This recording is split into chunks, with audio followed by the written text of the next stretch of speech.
somebody else in now too. I didn't have the power on. Yeah. Billy, did you get one of these? You need one? I am. Didn't learn enough the first time.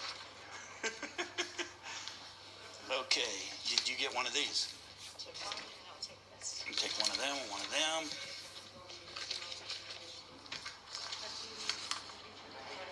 One of them, one of them. There's more coming in. Did you have anybody cancel yet? Not yet. No, I'll tell you, this trip has been really stout. I called today to find out if anybody was in cancellation, and they said, nope. Okay, you do have one of these. Okay.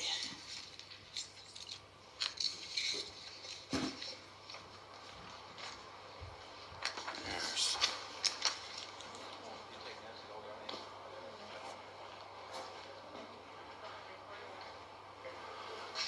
Okay, let's kind of get started because we have got 40 people signed up for this tour.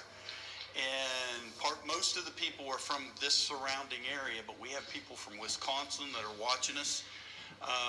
There's a lot of people that are from out of town, from Orlando, from a couple other different places that have signed up on our tour. And so what we've been doing, or what we're attempting to do, is to get everything on video so that they can watch us and be part of this group. And we get to know each other this way here. So give me a minute to talk to the people that are watching. Everything's online. We're broadcasting and everything there.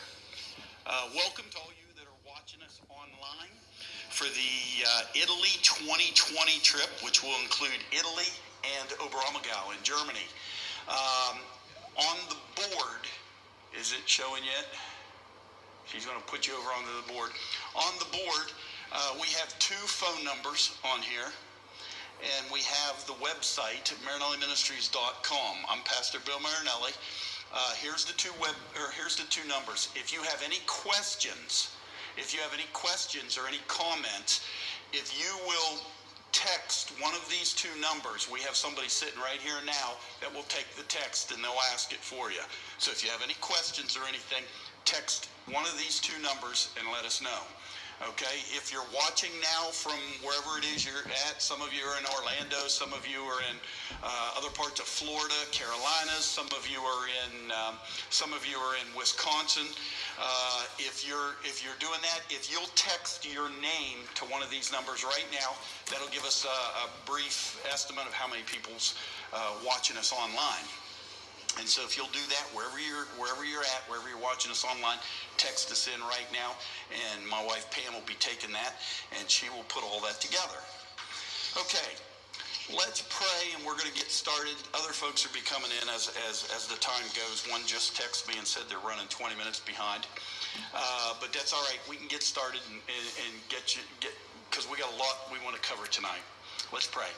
Father, I thank you for today. I thank you, Father, that this trip that we're preparing to do will be enlightening to us. This trip that we're preparing to go on, Father, will be life-changing for each and every one of us.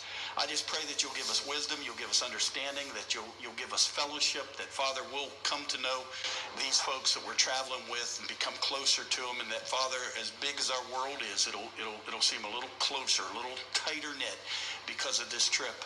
And for your glory and your praise, we give you glory and honor in Jesus' name. Amen. Okay, folks, 2020. We are a little over a year away from this trip. It's going to be a great trip. We've already got 40 people signed up, and they won't give us any more tickets, so we can't take no more than 40 people. If you're watching online, or if you're already signed up for the trip, and if you're not planning on going on the trip, you want to cancel the trip for any reason whatsoever, I recommend that you do that as soon as possible. You have to call or you have to contact Imagine Tours. I don't do anything with the finances. I don't have anything to do with that. I just host the tour. I put it all together. Imagine Tours takes care of all the paperwork. If you're not planning on going, please contact them. There are certain limitations of, the longer it takes, the less you're going to get back of your deposit. Everybody now should have at least $1,000 invested in this, right? So it'll be your first $500 and then the second $500. Generally, they don't do that, but because this trip is going to Oberammergau, those tickets are very scarce and very hard to come by. And so that's why they had to take a double deposit.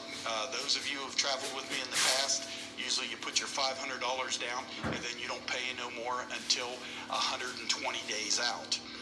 You will not be notified, on a regular basis by Imagine Tours saying, hey, you owe this money and all this stuff like this. That's totally up to you. If you want to hold it all back and send it in at one time, that's fine. If you want to wait until the 120 days out and send in the remainder of your money, that's fine. It just has to be paid off by then. If you're not planning on going, please, I ask, call in and cancel your trip with Imagine Tours, because we have people on a standby list right now. And even more than that has been contacting me that they want on the standby list because there's just not enough tickets. You say, well, we're going to Italy. How are we running out of tickets in Italy? It's not the Italy part of the trip. It's Oberammergau. Oberammergau is a little German village up in the Bavarian Alps. They have a play that takes place. It's a day-long play. This play is 5 hours long. You go in the morning for 2.5 hours. They do this living play. It's kind of like if you've ever been to the outdoor drama out in Cambridge. It's kind of like that, okay? As far as it's a drama of the life of Christ, but being it's 5 hours long, it's got a lot more than that in it. I mean, there's a lot of music in it. There's a lot of scene changes and phenomenal things. I've already been there to the place. I've not been. Doug's been twice now to the play. This will be your third time at the play. The play started in 1644.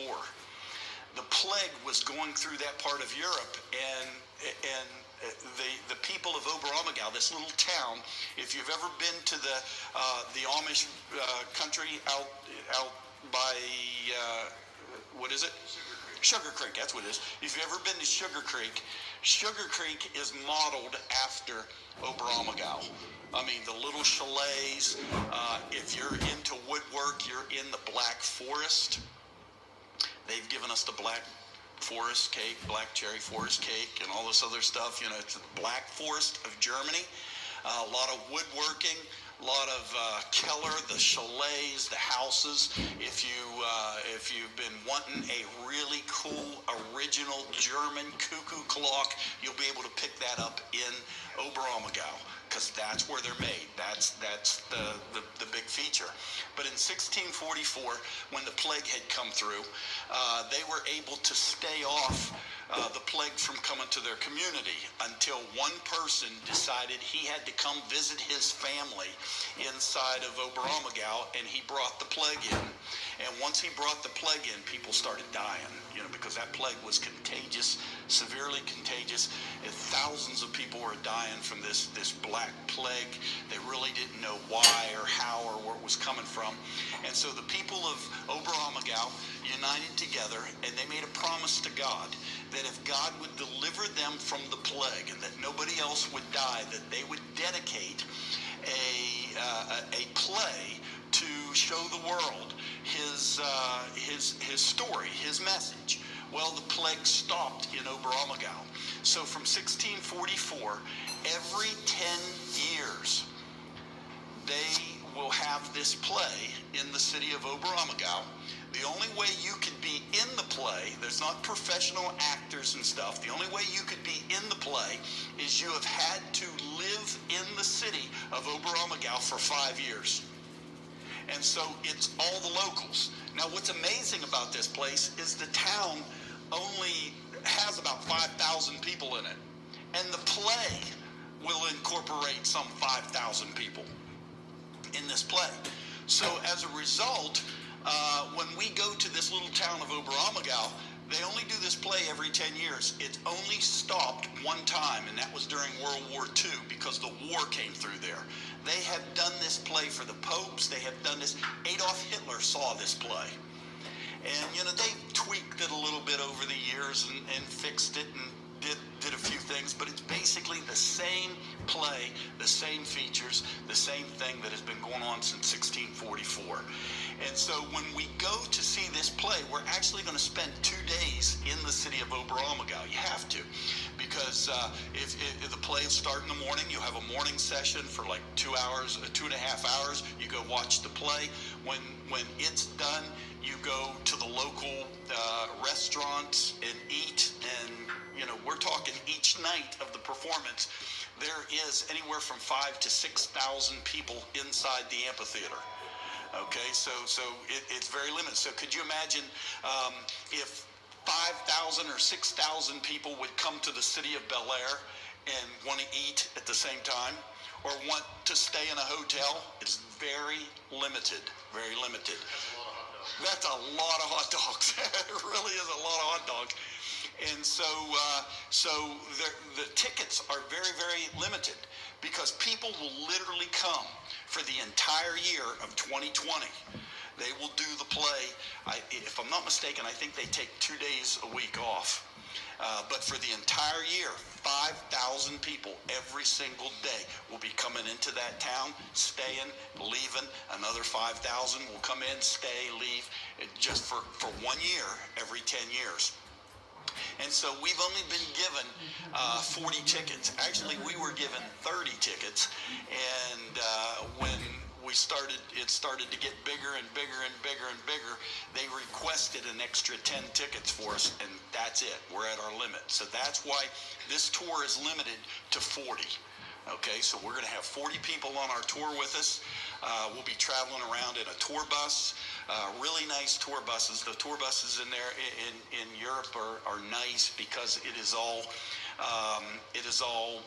tourist minded. Let me put it that way.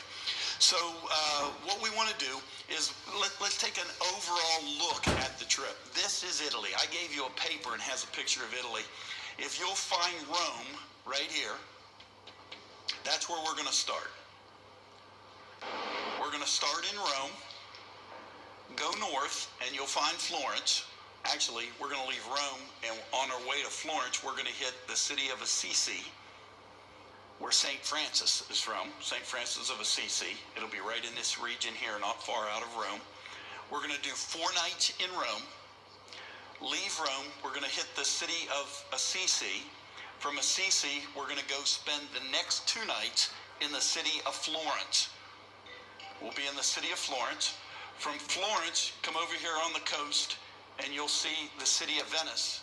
That's the place with the gondolas and the singers and the gondoliers, and you know, the streets are water. We're going to spend 2 nights in Venice, and then we're going to drive. It takes us between 6 and 8 hour drive straight north of Venice. We're going to go up through Austria, and when we get up in this region up in here, we're going to be in the Alps. So we're going to be in the Austrian Alps, which is the home of the Sound of Music.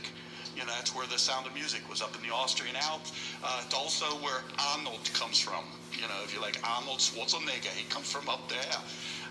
So we'll be in Austria, come down the other side, and that'll be the outskirts of Germany, which will be the city of Oberammergau.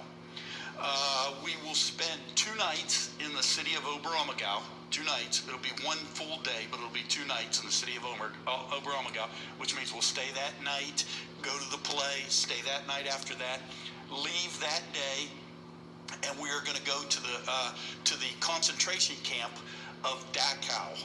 I'll have some information on Dachau, show you a lot about Dachau concentration camp. It was the pattern for all the concentration camps throughout all of Europe. You know, they patterned them all off of Dachau. And so you're going to see the extermination, the ovens, you're going to see the work camps, you're going to see all this stuff in Dachau. And we'll spend the day traveling around Dachau, and then we're going to go up to, what was the last city we're going to hit is Munich. We're going to stay in Munich for that night, catch the flight home from Munich, and that'll fly us home. That'll fly us home. So that's the general overlay of what we're going to be doing. Now, your itineraries, which you got in the flyer, in the brochure, jam packs everything in here. This is not my first tour. I've been taking people on tour since 1990. Our first tour, we had 3 that went into Russia behind the Iron Curtain. And so I've been taking people on tours throughout the world for a number of years. I have learned that this trip could be one of 2 things: your worst nightmare or your greatest blessing. But that's going to be up to you and up to me. Up to me, to the fact that I have to present to you everything you're going to need. I have to get you ready for this trip. And if I do everything in my power and show you and explain the places that we're going so that you can know before you go, then the rest of it lays in your hands. Now, will there be complications? Probably. We'll probably, lose a piece of luggage, or we'll probably get tied up in an airport somewhere, or we'll probably, maybe the accommodations for a food or something like that might not be up to standards. But you know what? You can't let it ruin the whole trip. You can't let it ruin the whole trip. Now, I guarantee you, 12 days of living out of a suitcase, you're going to get crabby. You're going to get grouchy, you're going to get irritated, and the person next to you is going to stink. Right, Bill? That's right. But you know what? That's part of traveling, okay? Because if you're getting irritated, and you're getting crabby, and you're getting all this other stuff, they are too. Okay, so the answer is not to see who could be the crabbiest, see who could be the meanest, see who could be the most disgusted.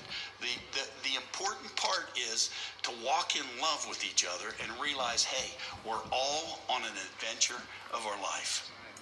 And so my goal in the next several months, before we leave to take this trip, is to get you completely ready. Now, you can go on a trip, and I've done this my first time into Russia. I'll never forget, the first trip I ever took out of the country, I had probably 2 bags twice as big as this. I had suits, and I had, all kind of stuff in there that I lugged all around Russia and didn't need any of it. We would go to places in Russia. I remember going to the Kremlin, and I thought, what's this? The only thing I knew about Russia before I went there the first time was that's where Boris and Natasha was, and they didn't like moose and squirrel. That's the only thing I knew. I knew nothing about the country. And as a result, you begin to get this overabundance of information begins to be poured into you by these tour guides, because touring in Europe is not like touring in the United States. When we take a tour in the United States, they hire some kind of snot-nosed kid, they give him a script, and they tell him, here, read this. And he goes in and says, 100 years ago, there was a battle fought on this spot, and that's it. But when you go to Europe, being a tour guide in Europe is a profession. You got to go to college for it. You have to earn a degree. You have to have a license, and you have to know what you're talking about, or else you're going to starve to death. And so when you go to Europe, you're going to find people. In fact, every trip I've ever taken somebody on, whether it be Israel, whether it be Greece, whether it be England, wherever it was, I always get this same thing. That guide that we had was the smartest person I ever seen in my entire life. No, they're good at what they do. And their job is to give you information. Now, imagine you went to college and you studied for 4 years. You studied the history of your country, or the history of wherever it is you got. You have got a lot more information inside of you than what you could possibly get out at one time. So a lot of times these tour guides that we get, and I kind of monitor this to make sure, a lot of times these tour guides they will be spitting off things so fast that your head is just spinning in circles, because they just got so much information. And you're going to notice something about a tour guide in Europe. They have a real passion for what they do. They love their country. They love the sights. They love what they do. And so therefore there's a real passion going on. And so a lot of times they'll get pretty fast. Now I have personally requested a girl by the name of Sarah, who was my guide. Actually, her husband was my guide when I was in Germany, and she came and joined up with us. She came and joined up with us for the last couple days I was in Germany. You're going to love this girl. She could fit right in back here. She is not from Germany. She is from Italy. She's from this little place in Italy called Turin, which I think it's on here. She's from right over here in a place called Turin. What do we know about Turin? Anybody ever hear of Turin? That's where the Shroud of Turin is. That's where the Shroud of Turin is. And so she is a tour guide that actually started there. That's where her home is in Turin. She was born and raised in Italy. She married this man that was my guide. He was from Germany. He was actually from Eastern Germany, which means he was on the block. He was 2 years younger than me, and he started telling me stories one day about growing up. His mother had one leg missing. She lost a leg in the war. My dad lost a leg in the war. And so we started, sharing stories, and he started telling me about growing up on the other side in Berlin, on the other side of the wall. And the stories that he was telling me reminded me of what my dad used to always say growing up, where you had, 5 families shared one bathroom, and there was a shortage of everything. But that's because he was on the wrong side of the wall. And he told me about, the day the wall came down and everything else. He went, the way my dad lost a leg on a ship during World War II, when it blew up, he lost his leg then. His mother was being forced to work in an ammunition depot for the war and for the war efforts. And she was leaving one day, and a fighter plane came over shooting bullets and shot her in the leg. And that's how, so you're going to begin to see a complete different side of the world, a complete different side of the world. I encourage you, leave your American thinking here. Okay? Be open-minded so that you can take in a new culture, a new way of life. Don't be afraid to test new foods. Don't be afraid to ask questions. Don't be afraid to be personal with these guides.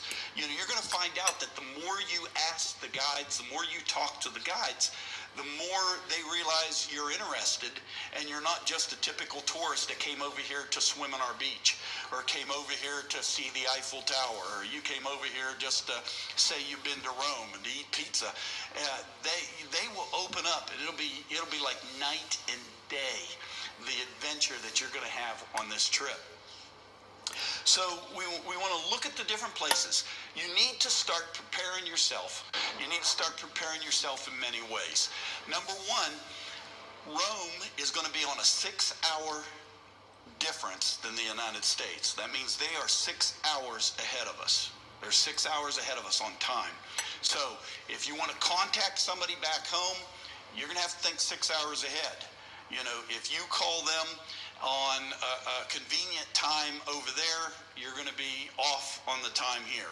When I'd go to Israel and stuff like that, in order to call my wife, I would have to be going to bed when she was just waking up. And so I'd have to time it so I'm not calling her 2 o'clock in the morning, 3 o'clock in the morning. I recommend that anybody back home, you tell them you'll email them, or because Wi-Fi is worldwide.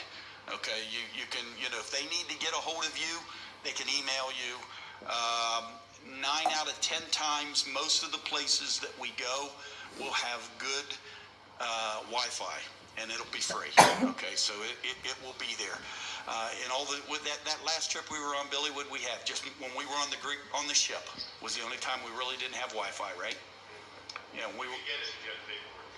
I didn't even know you could pay for it there. I didn't see. But that was the only place that my first trip in, we literally went into the village Crete, the island of Crete, and we found it in the middle of the street. So you'll be able to stay in contact. You'll be able to stay in contact. So let's remember that it's 6 hours ahead. The weather, we just checked today. Today it was 60 degrees in Rome. Is that what you said, 60 or 60? In the 60s in Rome now. So it was 14 here today. But that's a kind of a freak thing going on. Figure it's going to be, when we get there in May, you're probably going to be looking at the 70s and 80s. You'll be in the 70s and 80s. I recommend, go ahead. Typically cooler in the north? It will be when we get up once we get up north, up in here and get up in Austria, it'll be cooler. And more than likely when we get into Germany, it's going to rain. So get you those dollar ponchos, just get you one of them, throw it in your suitcase, get ready for that. Generally, if you're going to go, I recommend that you layer your clothes. Don't bring a big heavy jacket. I use Columbias all the time. I use those Columbia, what do you call them, something shields, very thin, and then put an Under Armour sweatshirt underneath of it. You can take it off, put it on. You're light and you're ready to go. We will talk about that closer to the time of leaving, okay? Because then everybody will be on the same page for that. What I do want to tell you about the trip to go is your baggage. You will be given, or you will be allowed to have 2 bags for this trip. This is all that you're going to get. 12 days has got to go into this, okay? 12 days has got to go into this. This one here is 29 inches, between 28 and 29 inches. You can get it up to a 30-inch bag. The only problem is you only get 50 pounds. So you get a bigger bag, it's going to be more weight, and you're going to get less in it. So if you get a smaller bag, a 28, something like that, that's good. I love these. Okay, the 4 wheels on the bottom, they're great for travel. Okay, they are great for travel. I recommend that if you've got an old piece of luggage, you might want to start looking now at places like, what's the name of the place, Pammy? Up here at the Highlands. TJ Maxx or Marshalls. They'll run stuff on sale. You can get a great deal on that stuff. When you start looking, the luggage today is coming out lighter. Okay, because it's a big concern. Airlines are really getting picky when it comes to weight in a bag. They're getting really picky when it comes to weight in a bag. The thing you want to remember is you don't want to go over there with 50 pounds in your bag going over, because if you buy something over there, you're overweight. What's that? You just leave your husband. Yeah, take his luggage and leave him back. But so you're going to want to, pack light. You're going to want to pack light. You'll be given one of these, and you'll get one of these. Okay? This, I definitely recommend some kind of wheels on the bottom. Okay, whether they be the back or the 4 wheels. This is the one that's going to stay with you everywhere. These can be no bigger than 22 inches. Okay, these will be no bigger than 22. Generally speaking, most of your companies are making them at 21. Is what they're making them at. You don't find too many over here. There's not really a weight limit on here unless they want to get picky. But there's not really a weight limit on here.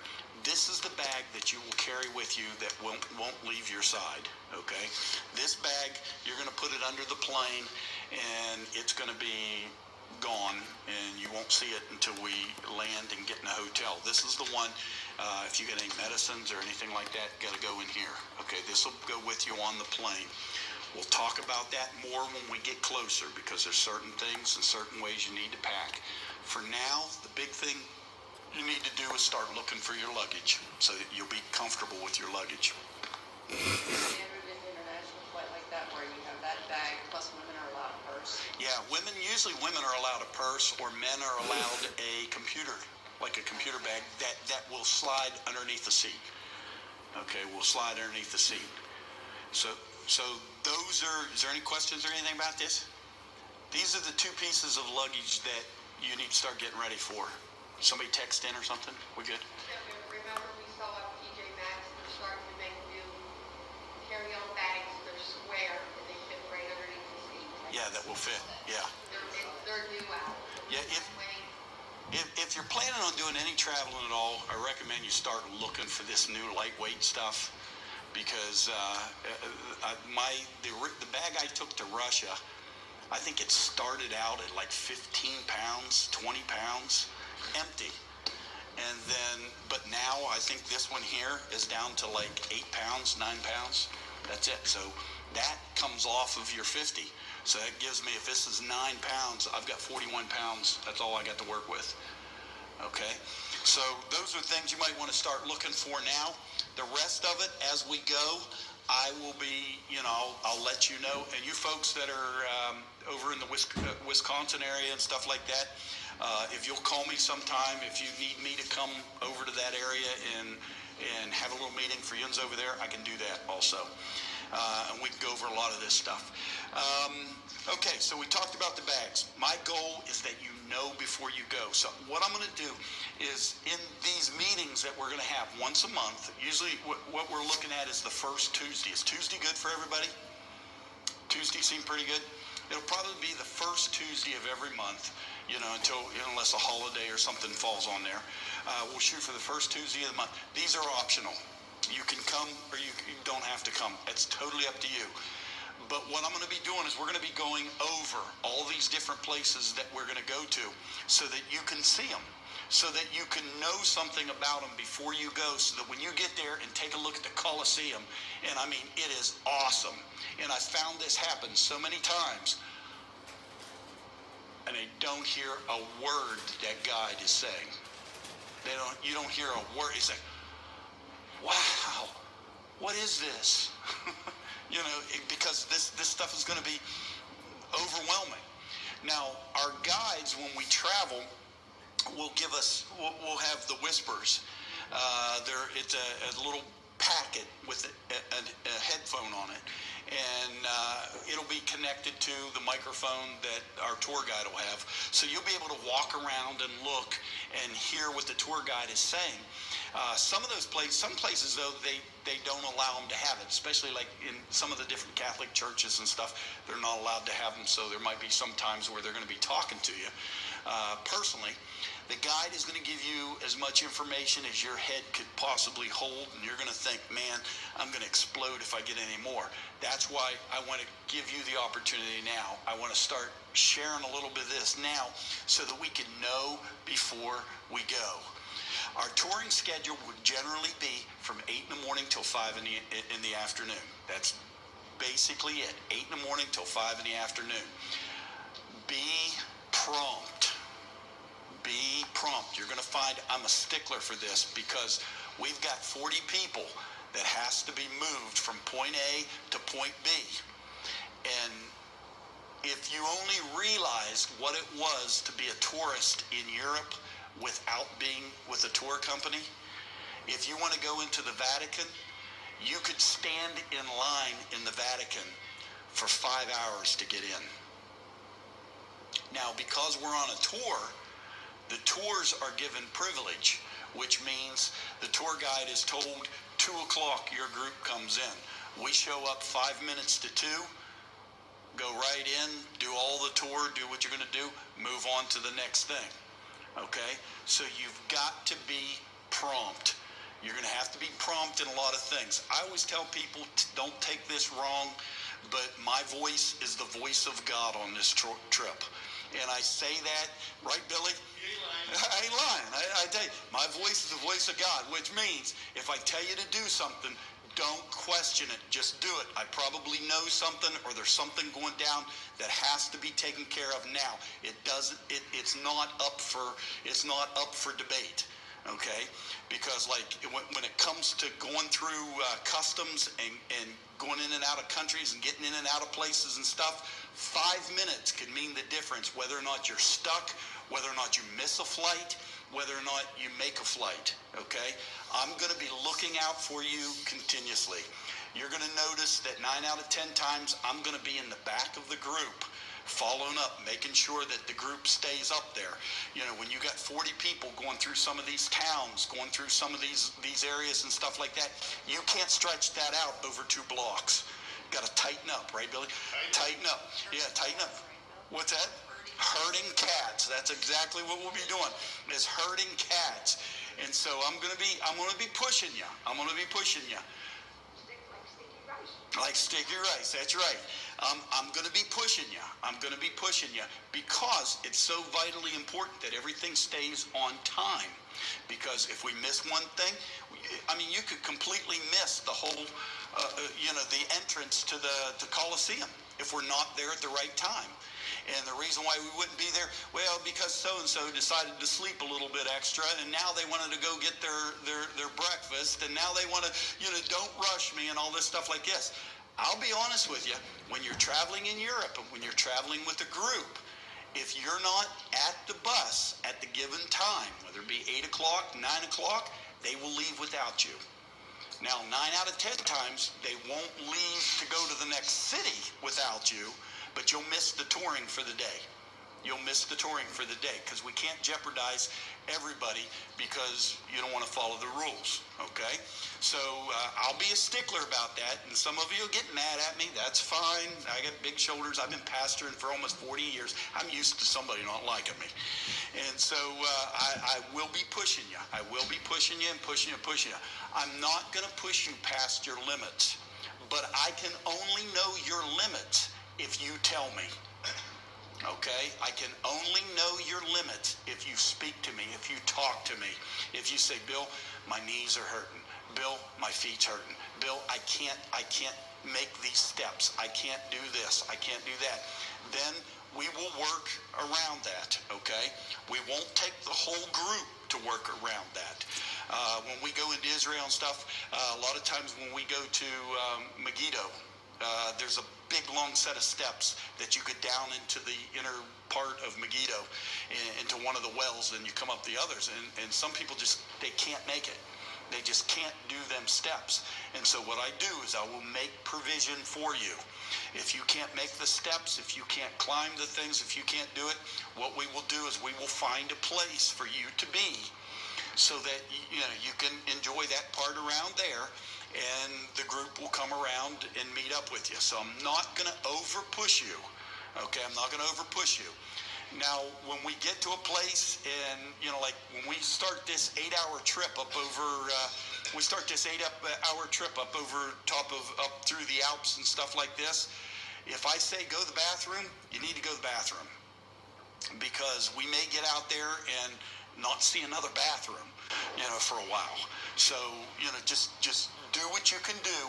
And, if you get sick or something like that, all that stuff's understandable. But we are adults, folks, and we're not taking kids with us on this trip. We're adults, and so we got to communicate with one another. I always tell people that go on the trip that every man is the same as being married to every woman on this trip. Treat them like they're yours. Watch out for them. Guys, you see a girl struggling, help her with her bags. When we get into places like Europe and stuff like this, a lot of times a woman standing by herself is an open target. And so a lot of times if a man will just walk up and stand by that girl, that will ward off any, harassment. And you'll get it from place to place.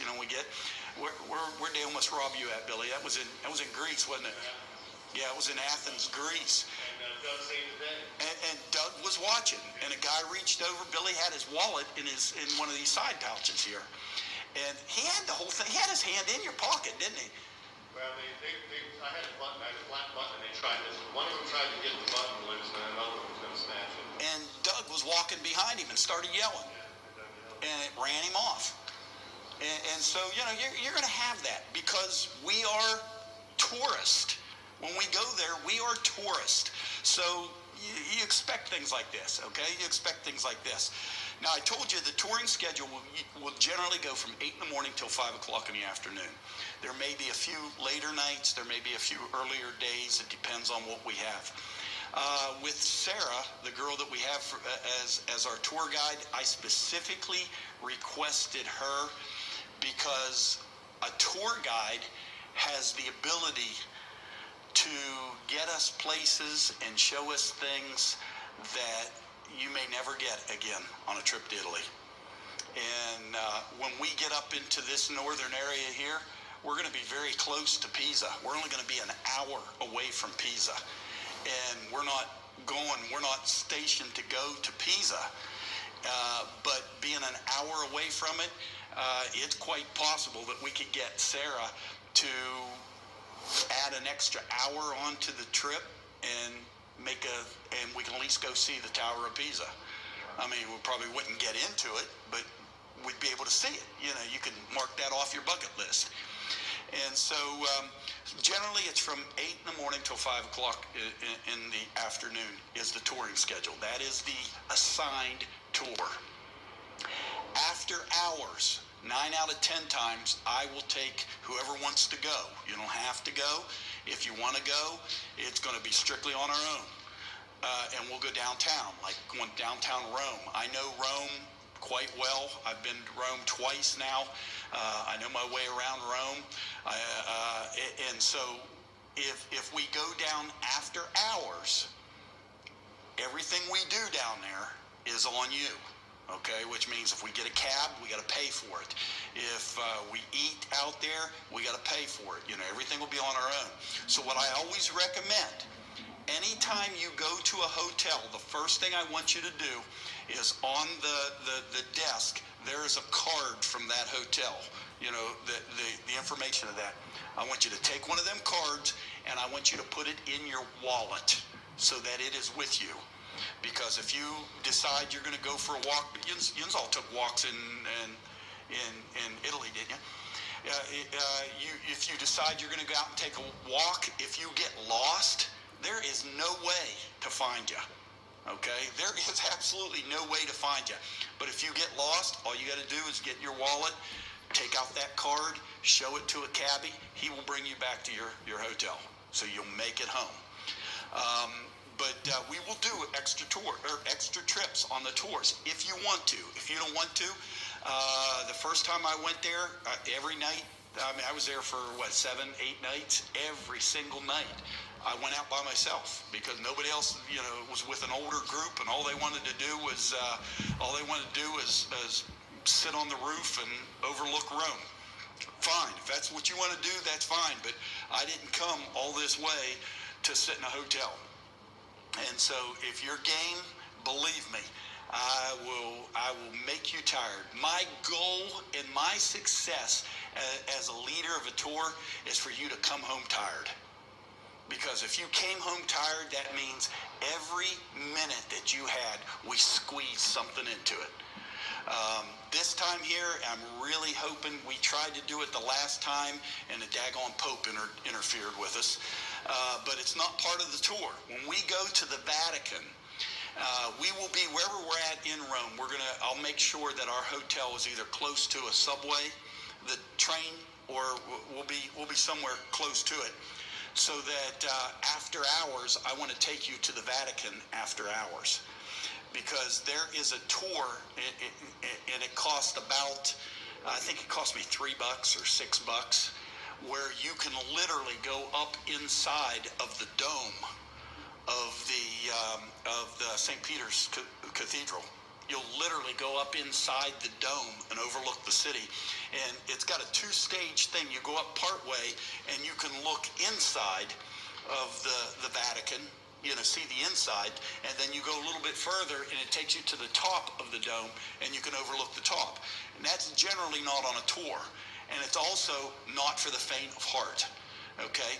You need to be in shape. Start doing some exercises, stretching out, get your blood up and stuff like that. And if you want to do something like that, we will set out to do it. And we were planning on doing it last time, but the Pope was in town when we did. And we ran out of the Vatican early that day, didn't we? We didn't get to see much in the Vatican because the Pope was in town. But I'd done it on my own when we was there, so I know where it is and what it is. So we'll be doing those things, you know, all these things. But it's all to your option because this is after hours. Maybe you just want to go down. Didn't you take a group one time and they just went down and ate at one of the places down there? When it comes to food, you will be given 2 meals a day, breakfast and dinner. Now you say, oh man, I need a lunch. believe me, the breakfast is big, and so is the dinner, okay? If you're somebody that has to have a lunch, there are ways of getting that. You know, there are ways. It'll be at your own expense.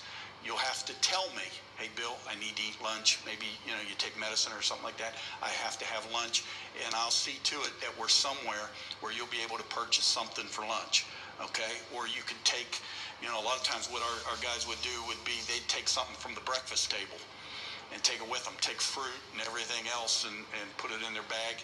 And when we go touring around, then you can, you know, you'd have something to eat, you know, for lunch. But generally, the breakfasts are so big and the dinners are so big, it's all you can eat. It's all you can eat. Now, you're going to get different food. It's all going to be good. It's all going to be, you know, Class A stuff. But it's going to be unlike maybe what you're used to. Okay? Try a little bit of everything. And then what you like, go back and get more. And what you don't like, skip it. Okay? The only place I have not been happy with the food is Germany. Germany, schnitzel,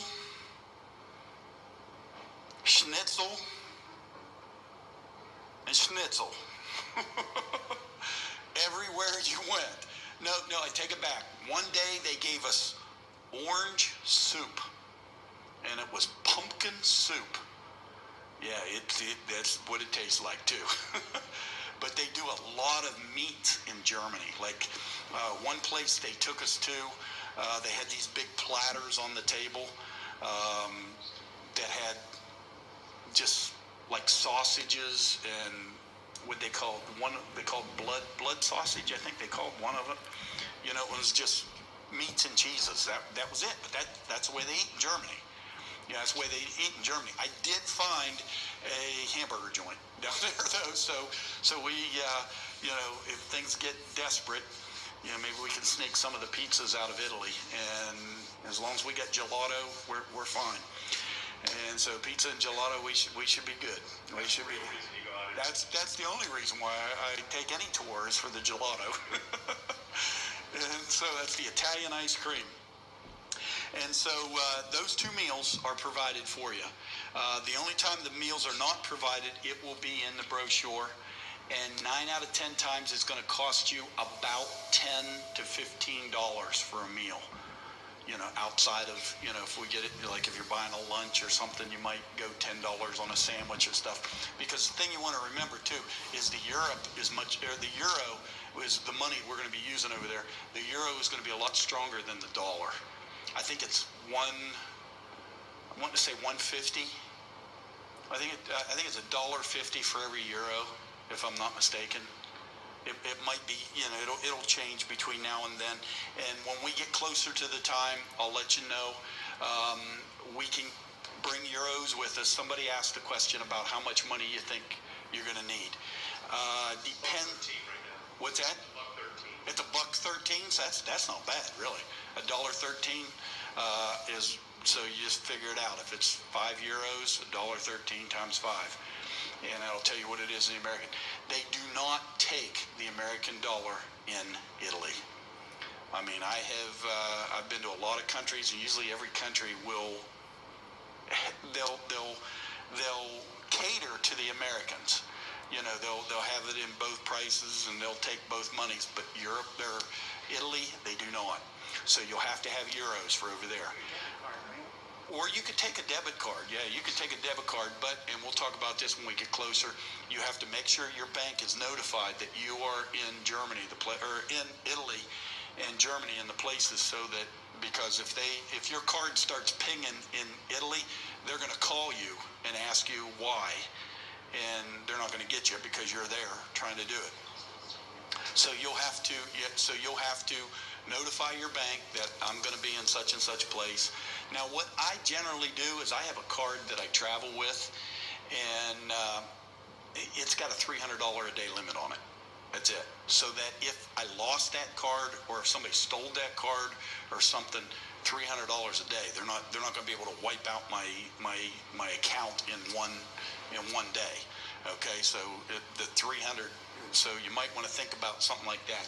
When we get closer, we'll talk about this, because there's things that you're going to need to leave home that you don't need over there. Empty your wallets, empty your purses. You don't need this. Ladies, you'll leave a lot of your jewelry at home because you're a target. You know, if you look like Mrs. T over there, you're a target. You know, because the world has, just like I had the impression that all Russians was big tall ladies named Natasha and little squatty guys named Boris, they think all of us have money trees over here. We're all rich Americans, you know, we got all this money, you know, because we got cars and we got all this other stuff. And so those are the things that we're going to be looking at. Okay, those are things as time comes. When we get closer to the tour, we'll bring a lot of this stuff out. Okay, I want to talk about Italy itself. I want to talk about Italy. Why are we going to Italy? Now, when we go to Israel, it's real easy why we go to Israel, to follow the footsteps of Jesus. When we go to Greece, we follow the footsteps of the Apostle Paul.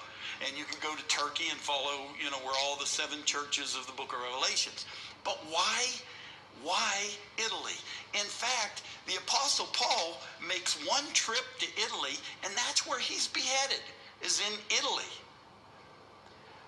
Peter, the Apostle Peter, will be crucified upside down in Rome. Now, they didn't tour up and down, you know, the different places. They weren't all through it, just one place, Rome. Why? Because Rome was the capital of the entire Roman Empire. The Roman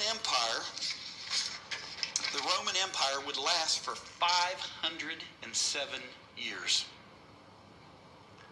It would begin with a man named Constantine. You say Constantine? Constantine was the first emperor of the Roman Empire. Now you say, but before him, there was Julius Caesar. Julius Caesar was a dictator. It wasn't a free Rome during the time.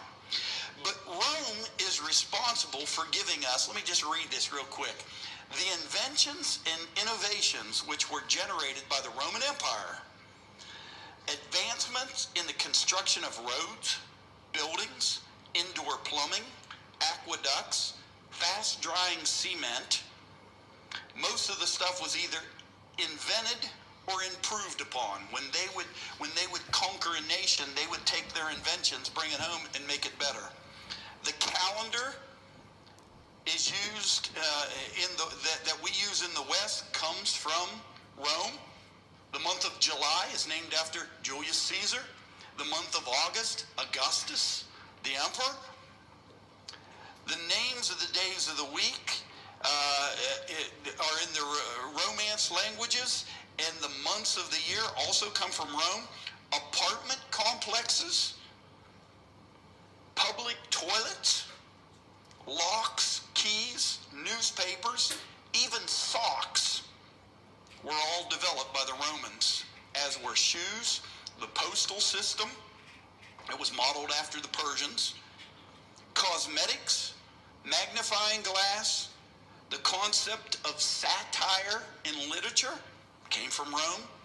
During the time of the empire, significant developments were also advanced in the fields of medicine, law, religion, government, warfare.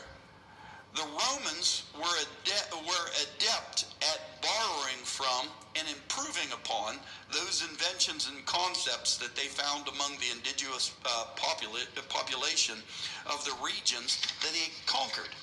So there's a lot that we are affected by here in the United States. You know, the Gothic buildings, you know, they all came from Rome.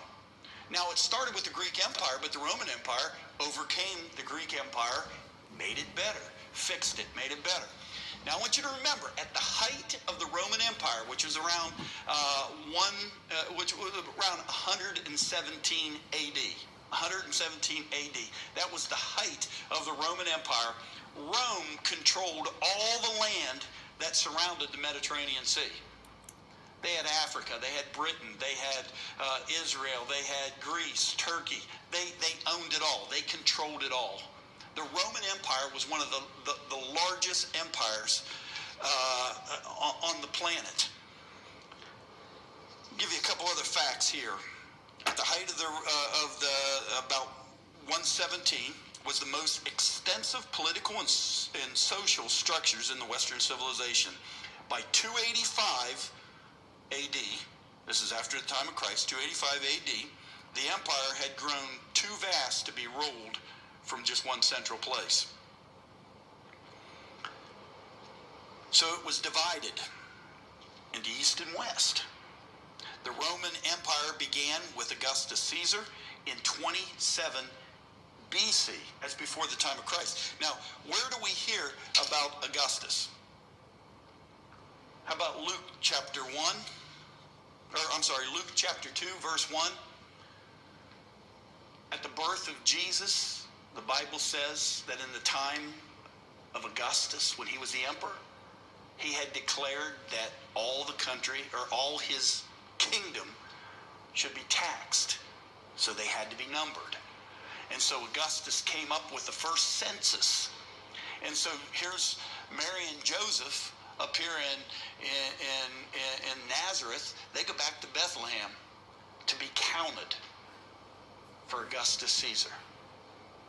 Now, Augustus would only live to about 17 AD after the birth of Christ, so about 17 years. Then the next one would take over. You're going to hear a lot about the Roman emperors that had taken over. Some were good, some were bad. Some lasted a long time, some was gone in no time whatsoever. Some were bat crazy, some of them were good. Augustus was one of the good ones. Julius Caesar wasn't. Julius Caesar was a dictator. He was so mean and so nasty that he was killed in the Ides of March.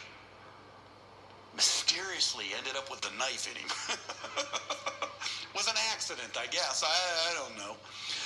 But that's how Rome was, because whoever sat on the seat in Rome as the ruler of Rome controlled all this known land. And so therefore all the riches, the weirdest thing you're going to see when you get to Rome is you're going to see artifacts from literally all over the world. They're just there.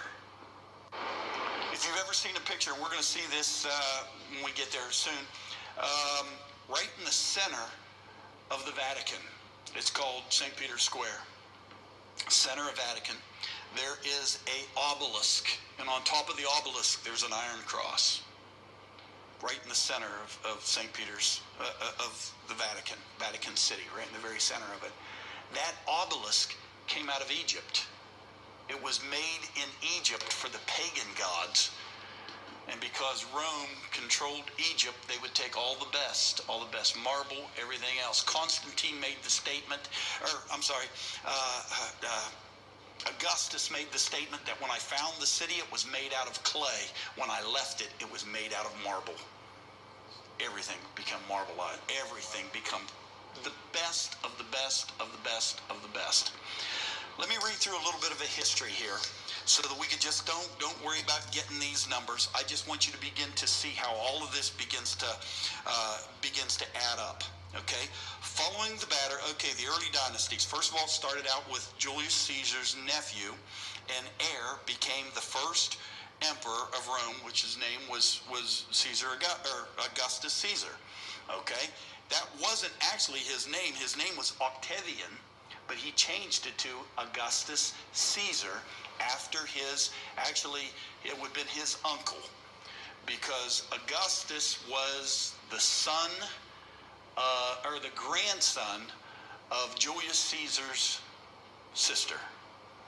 And since Julius Caesar didn't have any heirs, Augustus took the throne. Okay? Although Julius Caesar is often regarded as the first emperor of Rome, it's incorrect. He never held the title emperor, but rather he was a dictator. Augustus ruled the empire from 31 BC until 14 AD when he died. Following Augustus's death, the power passed to his heir, Tiberius. Now, if you've ever been to Israel, there's a city there called Tiberias, named after. You know what's also interesting about this? How many Star Trek fans we got here? No Star Trek fans except my wife. The leader was James T. Kirk. What did T stand for? Tiberius. Also, what did they say? There was somebody else that made the first exploration to the bottom, to the lowest depth of the sea. They called it Tiberius. Why? Okay, Tiberius was one of the rulers who continued many of the emperor's policies, but lacked the strength and character and vision which also defined Augustus. This trend would continue more or less steadily with the emperors who followed, which is Caglius, Claudius. Now here's one you're going to know, Nero. What do we know about Nero except he had that goofy looking 70s jacket? You know, the Nero jacket, remember those things? What do we know about Nero? You know, we hear about, he played while the city burned. Interesting fact about Nero, you begin to follow Nero, he was nuts, man. This guy was crazy. His uncle was Claudius. He had him killed. And then his mother actually helped him kill his uncle so that he could become emperor. And once he became emperor, he was afraid his mother was getting a little too pushy. He had her killed.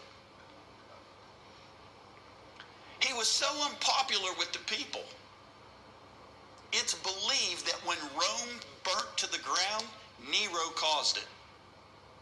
He wanted more room. He wanted to get rid of the peasants. They were getting too close to his he wanted to actually create the Circus Maximus is what he wanted to do. This will be the place where St. Peter is going to be crucified upside down. So he wants to create this large racetrack, you know, and all that, but there's too many peasants living there, so he burnt the town. So that's why, you know, the old saying that Nero fiddled. The only thing this man knew how to do was play music and act. In fact, that's what made him so unpopular with the people. He would go to the theaters and act in the different Shakespeare plays and stuff like that, and the people said, that's not something that our emperor should be doing. Until finally it got to the point he was so afraid of somebody killing him, he killed himself. Crazy man. Crazy man. But you're going to hear about Nero. They're going to mention these people. Now, it's just going to blow past your mind unless you have a general consensus of how this all fits together. Okay? Let's go on a little bit farther. Nero had Caligula and Claudius were both assassinated. That's the two that would follow him. They were assassinated in office, they came before him. Nero's suicide ended the Julia Claudianus dynasty and initiated the period of social unrest known as the Years of the Four Emperors. Now there's going to be 4 more emperors. Some of these you're not even going to hear of. Galba, Ortho, Vitellius, but then you're going to get to this man, Vespasian. Vespasian is going to be sitting on the throne by 70 AD. Now something's going to happen in 70 AD. If you're a Christian, you've ever been to Israel, you've ever been down here, 70 AD is when Rome sacks the city of Jerusalem, tears up the temple, overthrows the temple, and separates or sends the Jews out, takes away their homeland. Who is it under? Vespasian. Vespasian sends his favorite military officer, Titus. Titus does all the work. Titus sacks the city of Jerusalem, destroys it, takes the riches from the Jewish temple, brings them back to Italy, and when you get there, we're going to see a thing. In fact, I got a very short video I want to show you. It's very short. It talks about the Arch of Titus. His brother Titus wouldn't live very long. He was only on the throne about 3 or 4 years, and then he dies. But he done all this stuff, you know, this corrupt stuff with Jerusalem, separated the people, killed them all, killed literally millions. He killed because of this. He comes back, he sits upon the throne. He doesn't last very long. So his brother erects this arch in his honor. When he erects the arch in his honor, one of the things he talks about, and you'll see it carved when we're there, the Arch of Trajan it's called. When we get there, you'll see him sacking the city and bringing back the golden menorah and the table of showbread and the trumpets, the silver trumpets that they used in there. He brought them back to he brought them back from Jerusalem to Rome. They're melted down, and the money is, or the silver and the gold that they get out of them is what they started printing money, and the money that they printed is what they used to build the Colosseum. So you see how the world begins to connect. It's all this money from Jerusalem, from the temple, from the sacking of the temple, that literally builds the Colosseum in Rome. Let's go on. A little bit more here. Okay, it says Vespasian founded the Flavian dynasty, which was characteristic by the massive building projects, economic prosperity, the expansion of the empire. Vespasian ruled from 69 to 79 AD. It's only 10 years. In that time, he initiated the building of the Flavian amphitheater. In other words, it was Vespasian, the father of Titus, who had the vision for the Colosseum. Titus, his son, which his son Titus, 79 to 81, only a few years, would complete. Titus's earlier reign saw the eruption of Mount Vesuvius in Pompeii in 79, which buried the city of Pompeii in Herculaneum. Then the fire ran through in 80.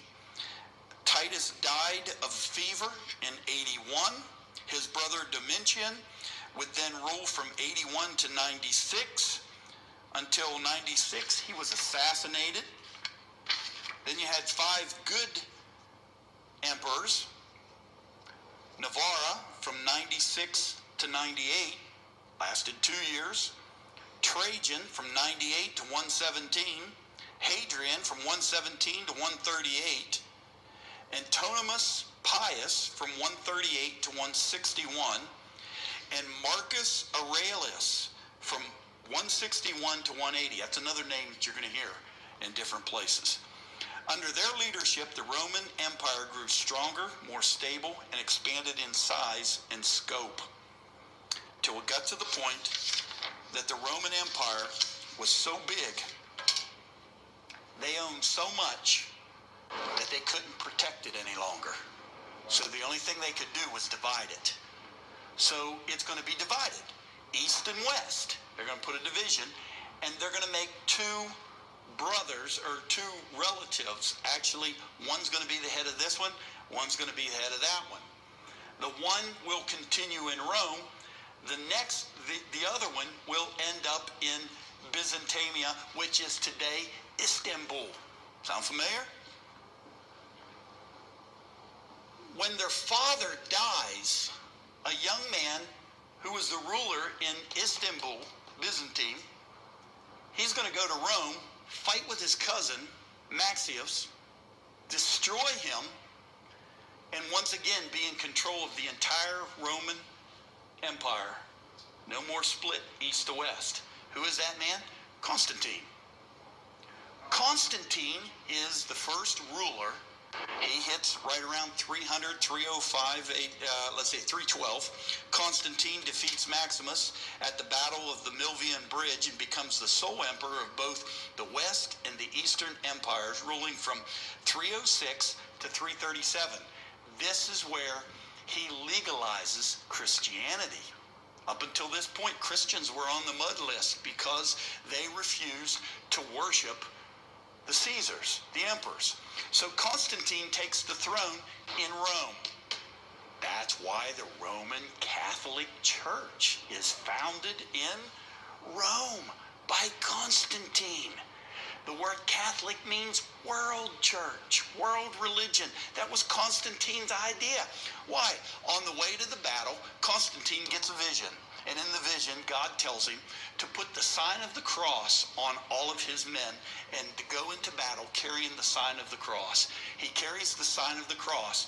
When he comes to battle at the Mauville Bridge against his cousin, Maximanius, when he comes against him, Maximanius has Christians that are in his army, but they can't say anything because if they find out they're Christians, they'll be killed. As soon as they see the sign of the cross, they give up following him and they join Constantine, overcome his cousin. He takes the throne. He will stay there for about 30 years. He'll spend about 30 years on the throne. Things get so bad in Rome for Constantine that Constantine moves the Roman, the capital. He moves it from here over to what is known as Constantinople. Today we know it as Istanbul. He tries to rebuild Rome in Istanbul. This is known as the Byzantine period, which is going to actually survive clear up to the 1400s.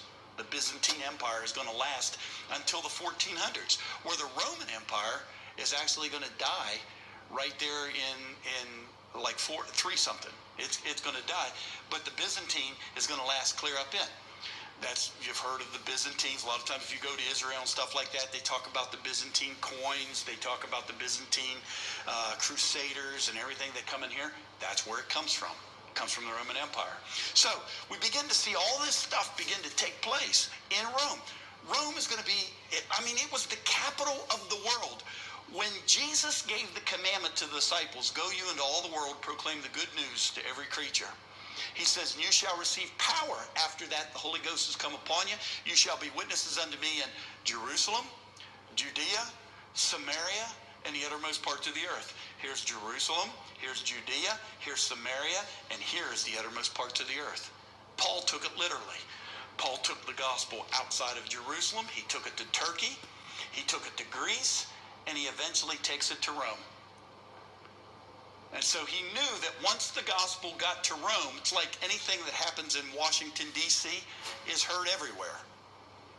Anything that happens in Rome is going to be heard throughout the whole Roman Empire. So when we go to Rome, you've got to quit thinking like an American. Because in America, we have a country that's a little over 200 years old. In Rome, or in Europe, actually all the way, 200 years is nothing.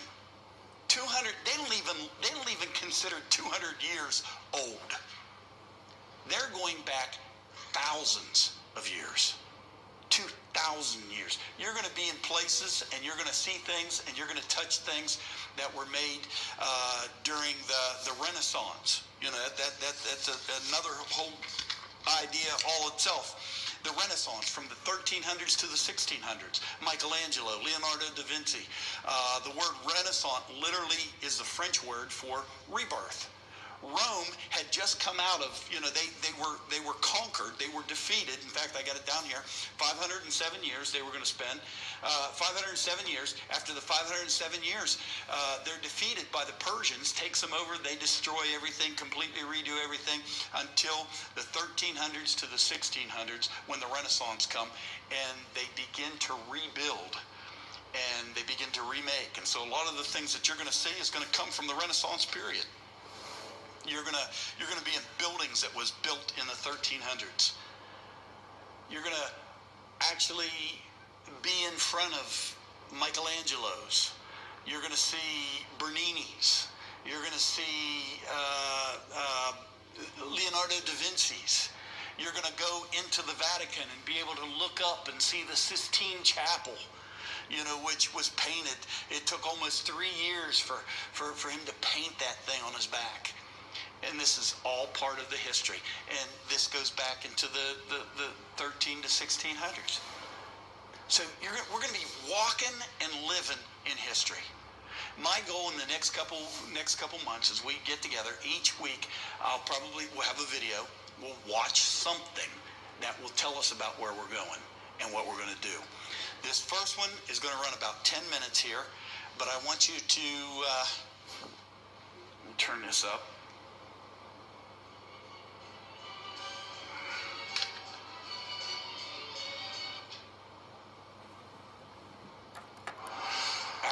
that's not what I want.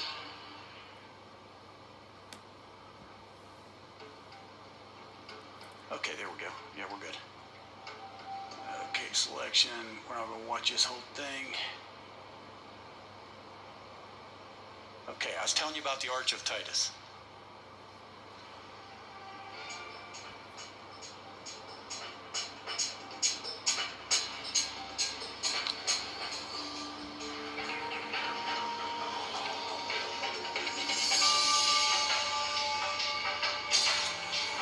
We good on there?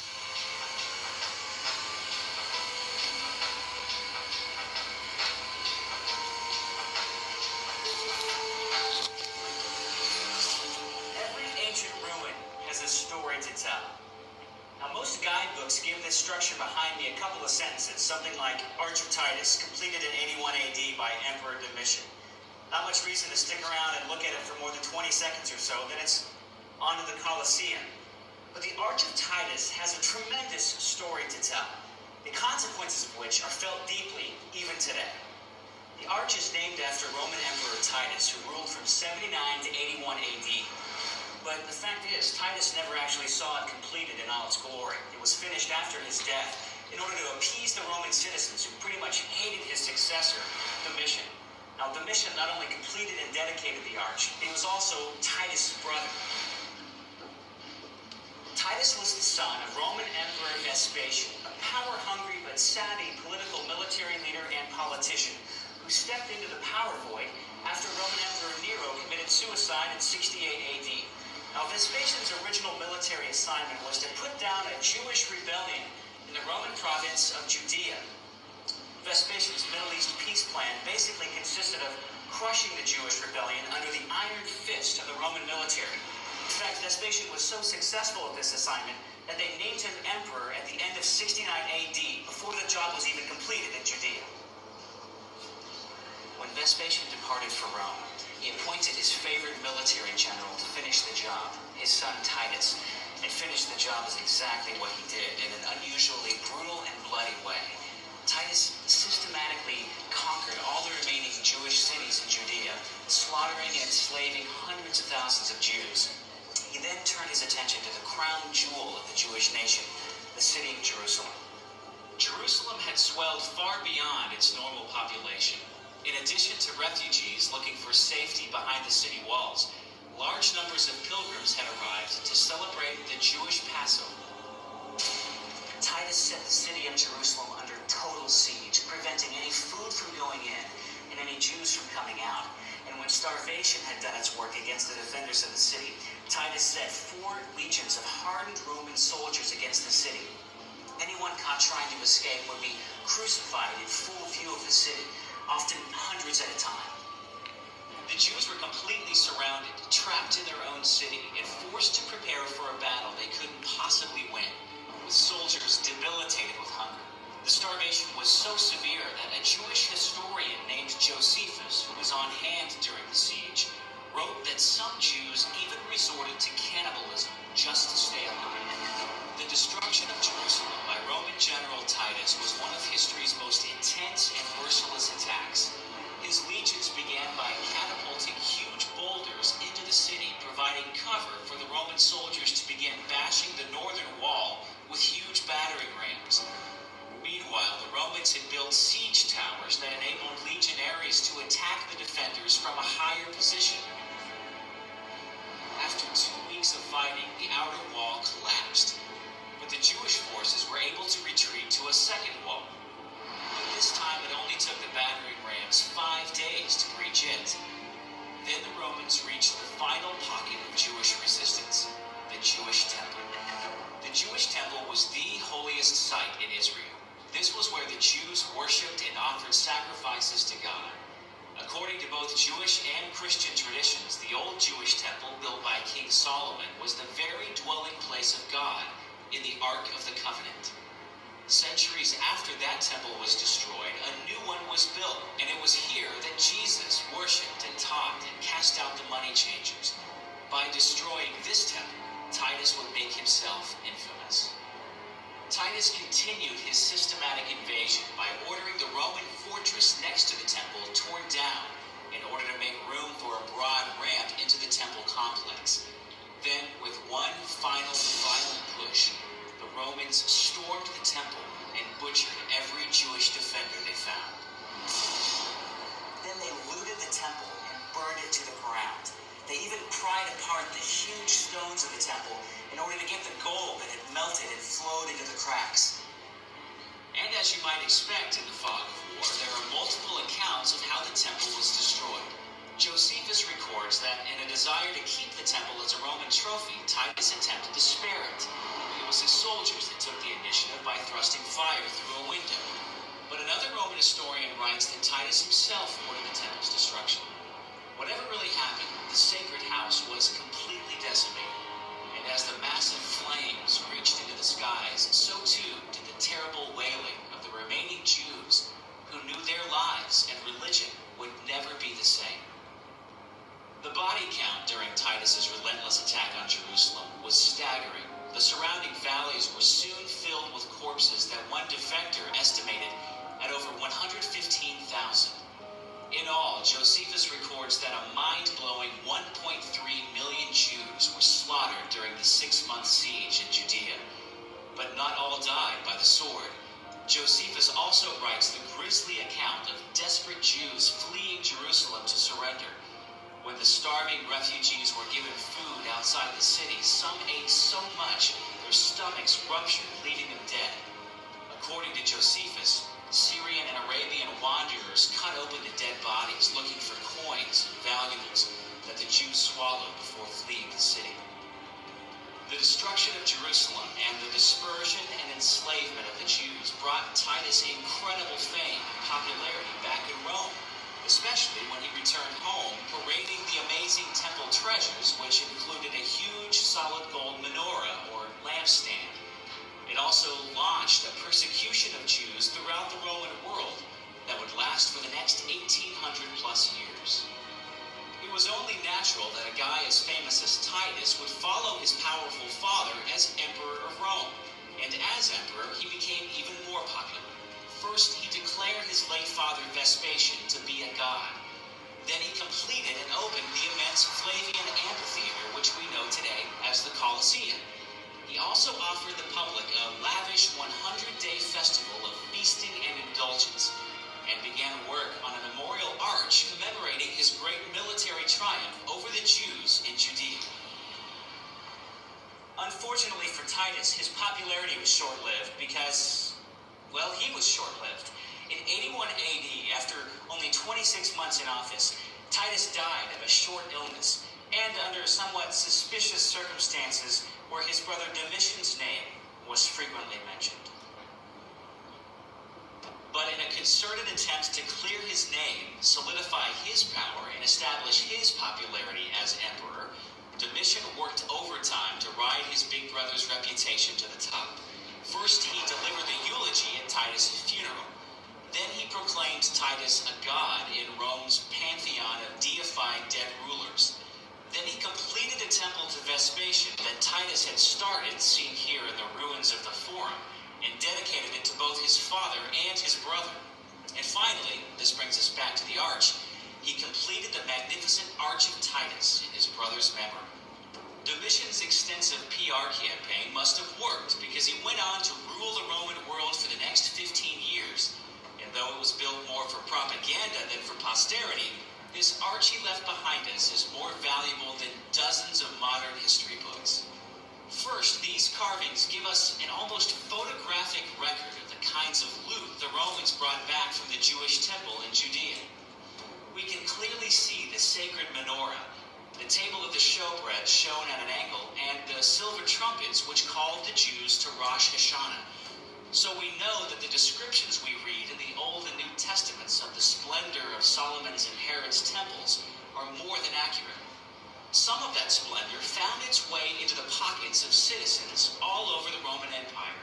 The riches of the ransacked temple treasury in Jerusalem were used to strike Roman coins with the words Judea Capta, meaning Judea captured.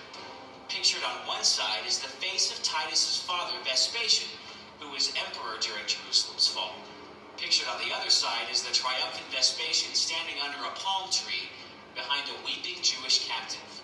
From the minting of tiny silver coins to the construction of the largest freestanding arch in Rome, Domitian impressed upon the world that his father and brother had successfully crushed, enslaved, and dispersed the Jewish nation.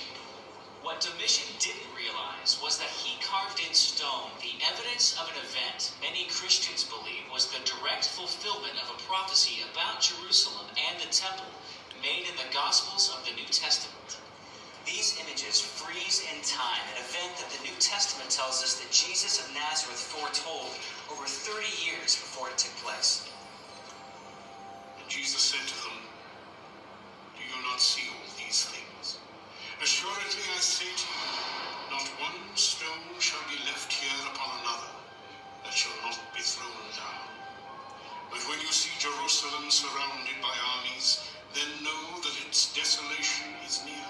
They will fall by the edge of the sword and be led captive among all nations, and Jerusalem will be trampled underfoot by the Gentiles." The destruction of the Jewish temple is one of the most significant events in the entire history of the Jewish nation.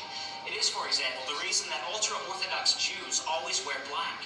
It's also the reason that a bare shank bone and not a juicy cut of lamb is served during the Jewish Passover meal. And it's also the reason that at an event as joyous as a Jewish wedding, the strange ritual of crushing a glass underneath the heel of the groom is performed. It's all designed to remember the destruction of the temple. After Titus, the Jewish people were down, but not out. They would rally for one more rebellion that began in the year 132 AD. That rebellion would also be ruthlessly crushed, this time by Roman Emperor Hadrian. To make sure it would never happen again, Hadrian passed a law that demanded the death penalty to any Jew who would return to their beloved city, Jerusalem. Next, he ordered a pagan temple honoring the Roman god Jupiter to be built on the site of the ruined Jewish temple. And finally, he literally wiped Judea off the map, renaming the province Syria Palestina. That's where we get the name Palestine from. Jews lasted almost 19 centuries. It would not be an easy time for the Jewish people. Where they sought safe refuge, they would often be persecuted, expelled, or even exterminated. And in one of history's great ironies, it was the twisted ambition of another power hog, Adolf Hitler, that would be the driving force behind the eventual rebirth of the Jewish nation. The horrors of Hitler's Holocaust ultimately gave the surviving Jews the grim resolve to return to the land from which Titus had originally banished them centuries before, resulting in the rebirth of Israel on May 14, 1948. During the years of exile, Jerusalem did not sit unoccupied. After the Romans came the Byzantines, then the Muslims, There's that then the Byzantine. Crusaders, then the Egyptian Mamelukes, then the Turks, then the British. Also, over the years, many Jews had returned and settled in Jerusalem, along with many Arabs who we now call Palestinians. Today, a Muslim mosque, along with another Muslim holy site called the Dome of the Rock, sits on top of the old temple ruins, resulting in Jerusalem becoming a constant hotbed of religious turmoil, warring factions, and struggle. In this highly charged climate, some Palestinians and other Muslims have suggested that the Jewish temple is a myth, a political fabrication to give Jews a legitimate claim to the Holy Land.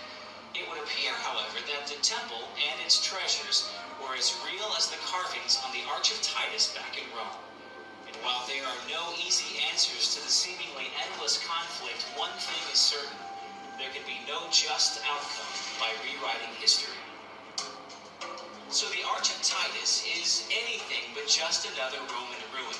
It has something to say about the headlines of the 21st century and the holy pages of ancient prophecy. And it is a living testimony to why history matters. All right. Wasn't that interesting?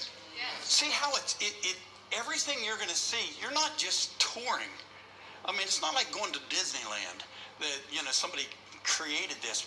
You're walking through history that is going to affect the whole world. The whole world. Here we are over here in Rome, and we're finding out that it's proven what happened in Jerusalem. Why? Because Rome was the head of the entire Roman Empire, everything that surrounded the Mediterranean Sea. They owned all the land. They controlled all the land. And then when he talked about the Byzantines, Constantinople. What's it called today? Istanbul. Istanbul is the Muslim capital. Wasn't originally.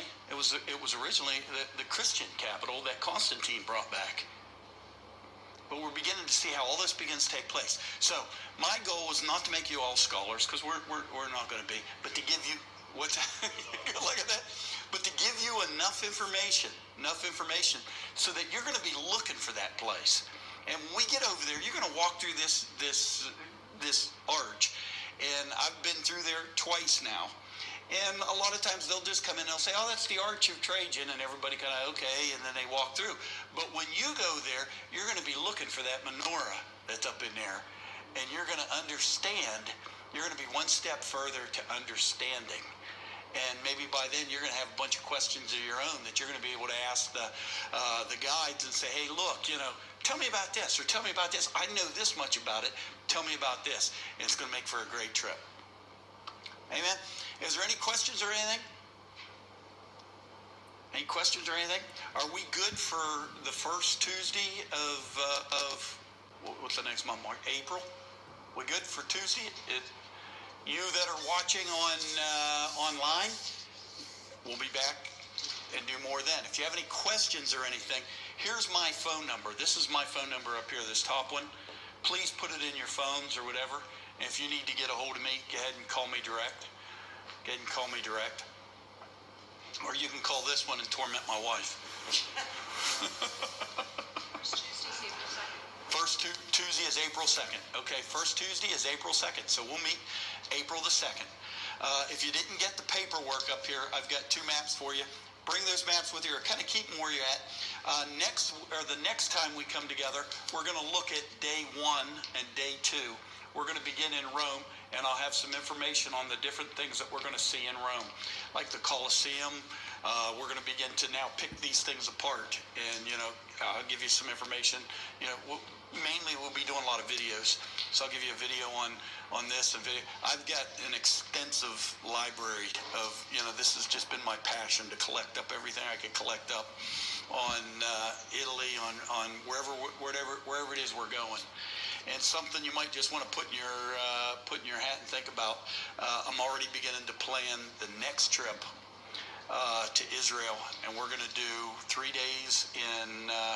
It'll be 3 days in Egypt, 3 days in Jerusalem and the surrounding areas, and then maybe 3 days in Jordan, and come home. And so I'm beginning to put that trip together. He's going to be giving me some information. We'll have that before we leave.